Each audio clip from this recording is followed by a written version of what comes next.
The most obnoxious attention seeker. Harper was the most obnoxious attention seeker I've ever met. In history class, she constantly interrupted Mr. Kim's lessons to talk about her personal life. In math tests, she'd derail the entire class by suddenly grasping her leg and moaning about sharp shooting pains, only to be fine minutes later. The cafeteria was her stage. Every normal story told by a peer had to be topped by a bigger, more dramatic one of her own, from moon rocks from her aunt at NASA to apps invented by her cousin. The dramatic drill. The breaking point came during a surprise fire drill in October. The school had set up a big, realistic evacuation scenario with the fire department, fake smoke, and volunteers pretending to be injured. Harper wasn't picked to be a volunteer, and she was clearly angry about it. As we were evacuating, we heard a loud gasp from behind us.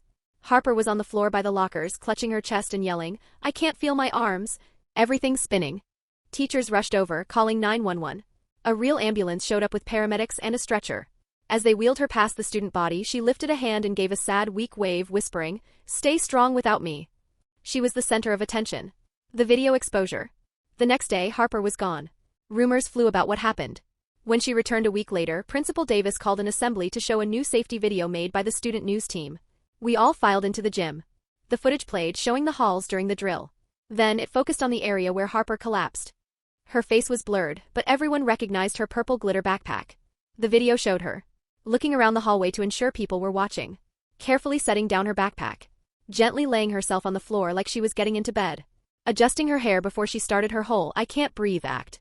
The gym erupted in laughter. Harper's face turned bright red. She tried to leave, but teachers made everyone stay until the video ended. The aftermath. The nickname drama drill started immediately. Someone wrote it on her locker. If she tried to tell one of her exaggerated stories, someone would cough and say, "Drama drill," and everyone would crack up.